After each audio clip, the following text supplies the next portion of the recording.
Okay, I got some explaining to do. Dude, this game is already X months old. Why are you doing a tier list now? Well, you dumb bitch. This is a new Tales format. You don't discover everything about this game just in a few months. It takes years to find everything in this game. The tier list you see today might completely go upside down because, don't know, somebody found out Ohalim can fly because he's a good pilot or some shit. Anyway, Tales of Arise tier list. Lots of people were doing that and we know very well why they are doing that. Lots of Genshin Impact players that flocked off to this game. You know what? Fine. I'm doing tier lists with friends a lot for almost every single player game we play, even for the past Tales games. So let's milk this cow before anybody else does on YouTube. I would much rather talk about games like Celia 2, but what do you even say about that game? Yeah, Luga is up here, the rest is crying down here, that's it. Anyway, regardless, Celia 2 best Tales game. If you got introduced to this series with Arise, check out Celia 2. And to you Genshin Impact player, stop using these terrible terms. Stop saying DPS or I will eat your family. Okay, quick explanation to how I usually do tier lists. I like it the way Yu-Gi-Oh players do it with numbers. If there is a specific reason why only Yu-Gi-Oh players do that, enlighten me with a comment so I can fucking delete it. I think numbers are a lot more consistent than letters.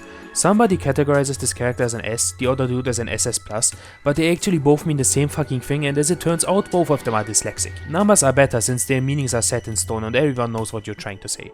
So yeah, 0 means no competition, invalidates the existence of every other character in the game. Ideally this spot is empty, and I can already tell you beforehand it is empty, nobody in this game is too good. 1 means best character in the game, 2 is above average, 3 is average, 4 is below average, and garbage is self-explanatory, ideally also empty. And it is empty. I don't think there are any characters in this game that are outright unplayable. All of them are fun and have one gimmick or another to resort to. Motherfucker, are we still on the opening? Let's fucking start. I go from bottom to top and I think Grinwell is the worst character in the game. Yeah, fuck that bitch. Now, there's a general consensus on the top 2 characters in the game and the rest is all over the place. Mainly because tier lists are based on opinions, but also because people approach the system the wrong way. I don't fucking care how good Rinwell is as an NPC spamming spells in a corner within a 4-man formation against a boss. Most post-game Tales gameplay revolves around soloing with one character. So everybody else is fucking dead, Rinwell is the only one alive and you are up against an opponent or a boss. How well does Rinwell do in that situation? And in my opinion, very poorly. She mostly revolves around spells, so naturally her attack arts suck like a vacuum cleaner. The way how modern mages usually work in Tales is, you do combos to reduce the amount of casting time for the spells and then go into the spells. Either one after another, or you take a brief moment to prepare for the next combo. Rinwell doesn't have much good ways to get there without outside help. What I usually do with her is go into the air, do some attack arts there and then go down to the ground to trigger her spell arts. The problem is, her only launcher fucking sucks. Tempest Whirl, it sucks. Startup is too long and it takes way too long to connect, and on top of that it costs 2 AG. Which matters a lot with her since for some reason spell arts vary a lot more in the AG cost than other arts. Some cost 2, some 3, some 4, that's a really stupid resource management within a fast-paced action gameplay, it doesn't add up. Do you know what a wall run does with you if you do math mid-battle? And also, how do you balance the spell and attack art ratio in this game? You have 6 ground and 6 air art slots, it's really hard to justify spots for some spells. Hence why I do the attack art part in the air, to have some room for spells on the ground. Despite all of that, I can safely say that Rinwell isn't trash. There have been worse cases in the series and unlike them, Rinwell actually has tools that synergize well with each other. You can actually do what she is supposed to do, even solo. TLDR, if you solo as Rinwell you jump over 17 hoops and find a Q for cancel in the process. Next on the line is Kisara. She's really fun to play and has great combos. Funny little tools like Luna Arc that can be cancelled mid-air. Water Snake Wig and Dazzling Spin have very interesting properties to play around with. And no, these are not DLC arts, why are you asking? And once she gets into the air, she's a lot more agile than on the ground thanks to arts like Havoc Thrust that allow her to move around quickly. Problem is, she can't stay in the air forever. And if you look at the tools of the other party members, she is pretty pale in comparison. Her gimmick is altering arts a little bit at their start by doing them from a block. Which is, yeah, really good. Oh, you alter the beginning of your arts? Dude, that's crazy, dude, that's shit. Anyway, have you seen that one guy who summons a giant ass phoenix for the same condition? Also, she is very slow on the ground with movement, art startup and the lack of dodge.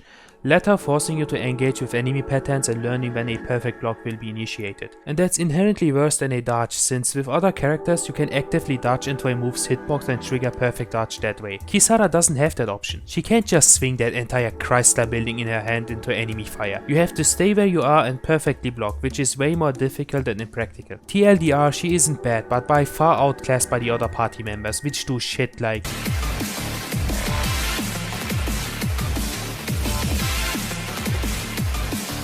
And with Xion we are done with the first half. It has absolutely nothing to do with me being hugely misogynistic, these really are totally coincidentally the bottom 3 characters, at least in my totally fair opinion.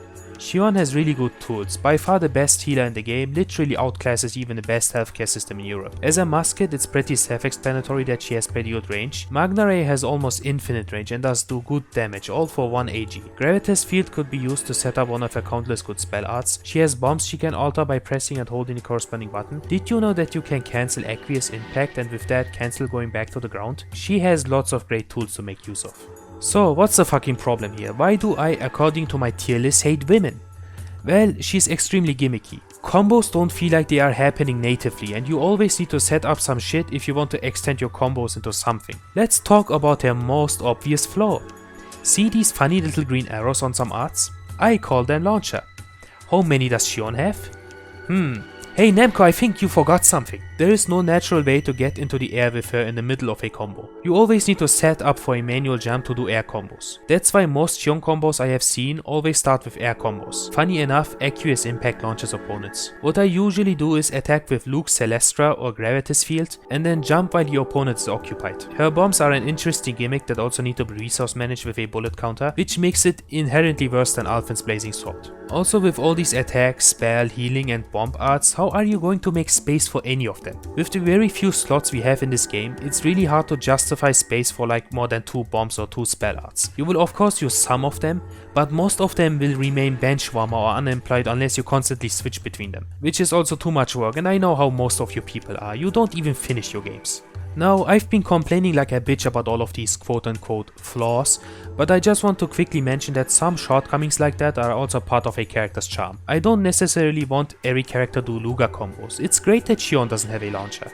It makes for an interesting set of plays and mindset you can only exclusively get from her, but that also means you are the one banned fork among your peers.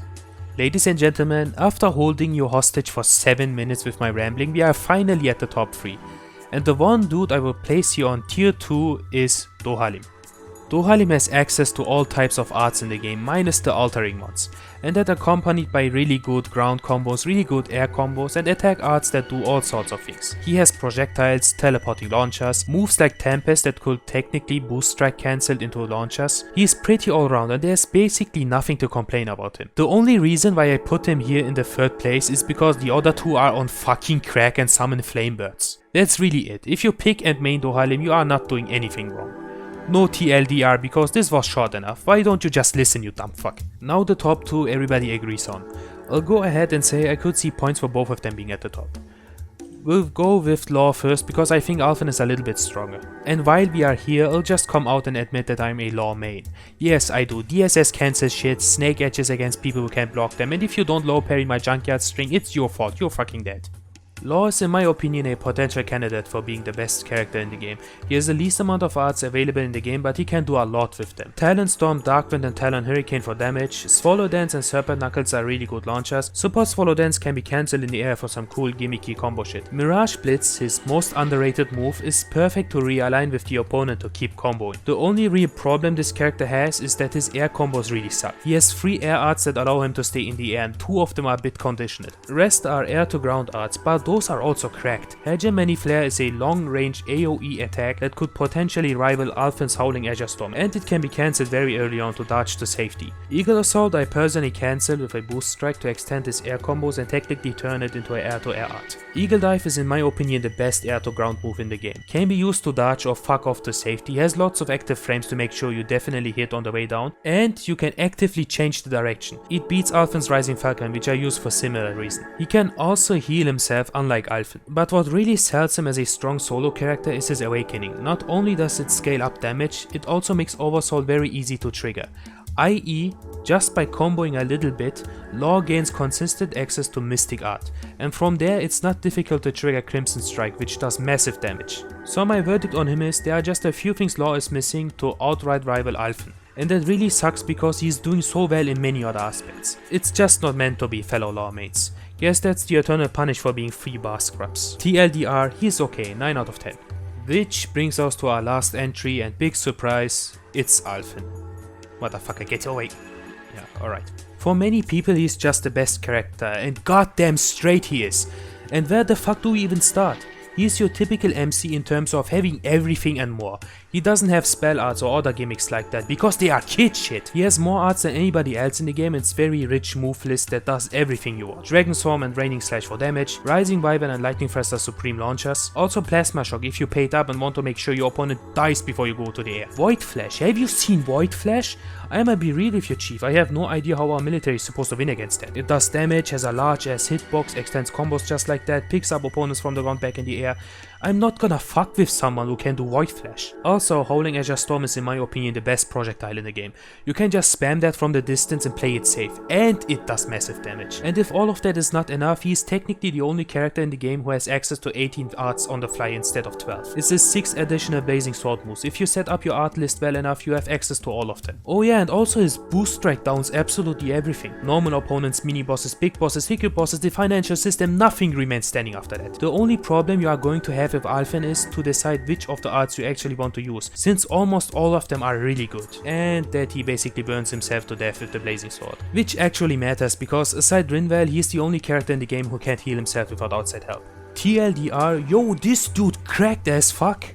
Yeah, that's my tier list. It forms an F, so it's objectively true. Is it wrong? Did I say some stupid shit? Let me know down in the comments, and don't worry if it disappears. It's definitely not because I deleted your trash take.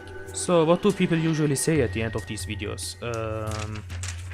Join the Discord, follow me on Twitter and Twitch, donate on Patreon, see me naked on OnlyFans. Oh great, I have none of those. You know what? Don't subscribe on YouTube either.